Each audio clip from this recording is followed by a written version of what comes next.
Hello and welcome to my meander for this week. As I sit here writing, it's Monday morning and it's snowing quietly outside. It has been since Saturday morning. It is, as they say, beginning to look a lot like Christmas. Of course, for the vast majority of people across the globe, this season looks nothing like this. There is no snow or evergreen trees, no cold temperatures or extra long nights. It was the Victorians who essentially reinvented Christmas in the way that we tend to celebrate it today. Two stories played a major role in this.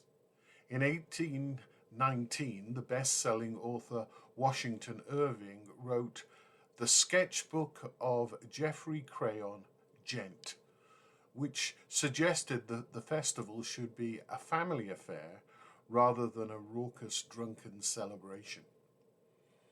Across the Atlantic, just over 20 years later, in 1843, Charles Dickens wrote A Christmas Carol, with its call for generosity. In addition, other novels by Dickens painted a snowy Christmas with happy carolers. Dickens' imagery in particular gives us pictures of roaring fires and warm homes being the ideal at this time of year. There are poor outsiders looking in, the poor in economic terms, and those like Ebenezer Scrooge, whose spirit is broken by his obsession with wealth. One of Dickens' motifs is that those in the cold should be welcomed into the warmth and light. Although the Victorian Christmas had nothing to do with the birth of the Christ child in Bethlehem over 2,000 years ago, the themes which Irving and Dickens emphasized are important to that event. These are messages of reconciliation, peace, hope, and love.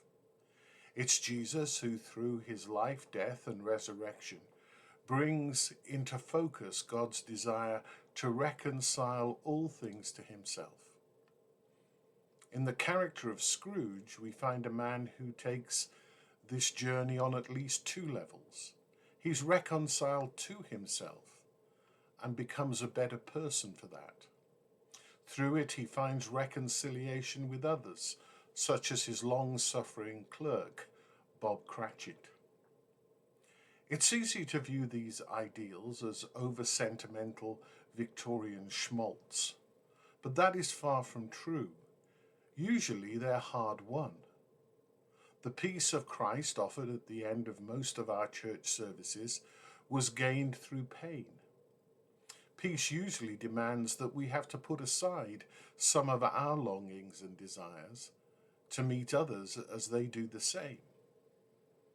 Hope is perhaps the most intangible of these things because we don't know it until we experience its result. I may hope for a bicycle for Christmas, but I won't know my hope has been fulfilled until said bicycle arrives.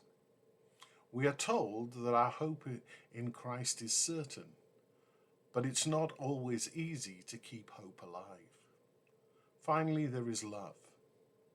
And it is this which enables us to know that the other three things, reconciliation, peace, and hope, will come to pass and be fulfilled.